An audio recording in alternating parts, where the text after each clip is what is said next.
I feel that if I could destroy the tools of this occupation, the memory of the shock that nearly destroyed him may eventually fade. But I must have your approval as a doctor. So these words are said by Mr. Lorry to Dr. Manet. And he told about his feeling, how he was feeling when his old friend was engaged or was fallen back into the old days of making the shoes.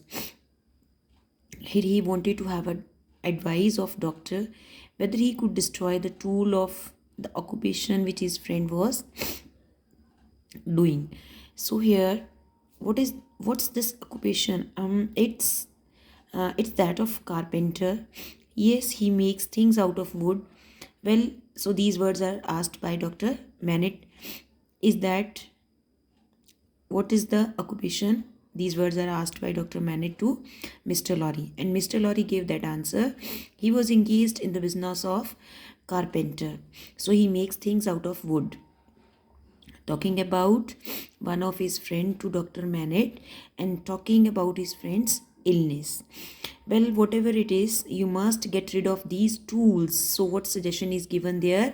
You must get rid of these tools, the tools which is used for making the things, but take them away when he is not there. So what suggestion is given?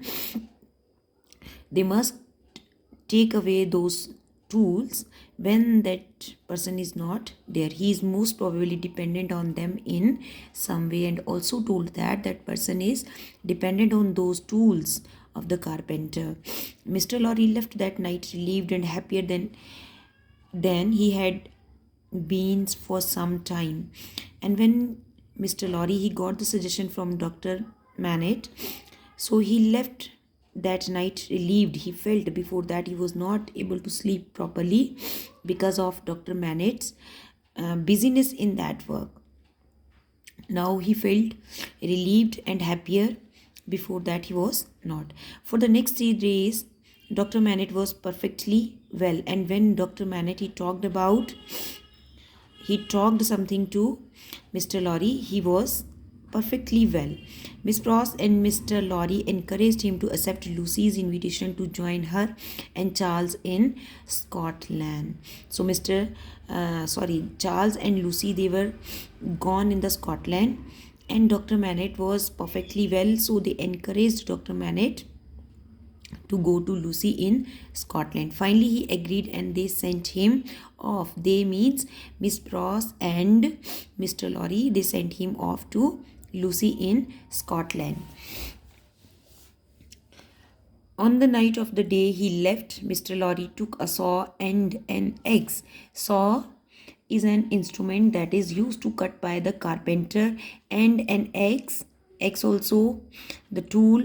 With Miss Pross holding a candle to light the work, they went to Dr. Manet's room like two thieves in the night. They destroyed the shoemaker's bench and buried the tools in a hole little bottom of the garden. So they did all these things very secretly. They destroyed the tools and they buried the tool in the bottom of the garden over there. They went secretly like the thief into Dr. Manet's room. When the young couple returned, here, Lucy and Charles, they returned from their honeymoon. So had Sidney Carton returned from his visit to Paris. Sidney Carton was also gone to Paris. He also returned, and Lucy and Charles, they also returned from their honeymoon as ragged and untidy. Who is ragged and untidy? Sidney Carton. As usual, he was the first person to visit them and very keen to talk to Charles alone. So he wanted to talk to Charles alone. Mr. Darnay, I hope we might be friends. And what he said, I hope we might be friends, because he was gone to Paris. Charles looked at him with surprise.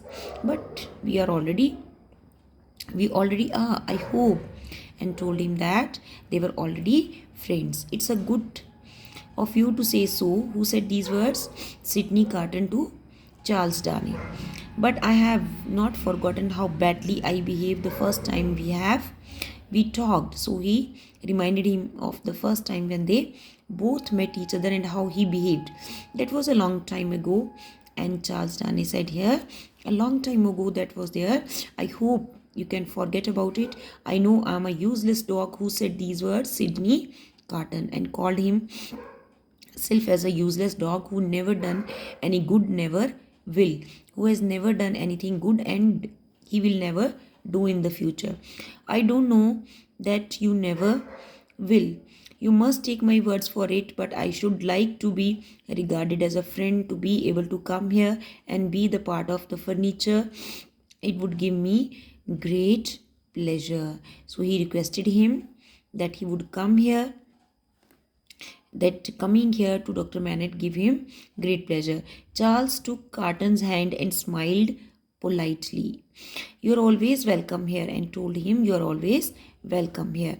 Carton seemed pleased by Danny's courtesy. They shook hand and he left. Carton got happy when he came to know about the courtesy, the humbleness that was shown by Charles Darnay.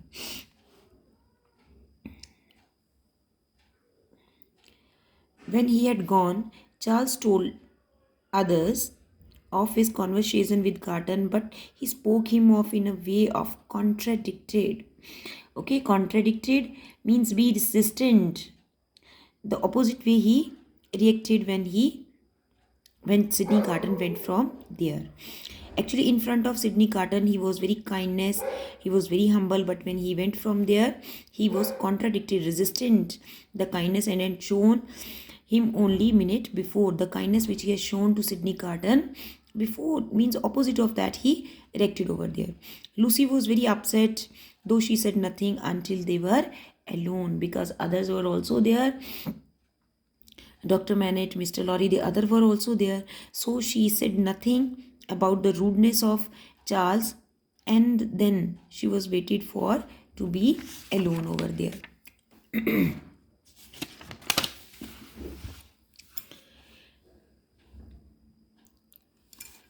Charles noticed that she was very upset. What's wrong, Lucy? And Charles suddenly noticed the Lucy, she was quiet.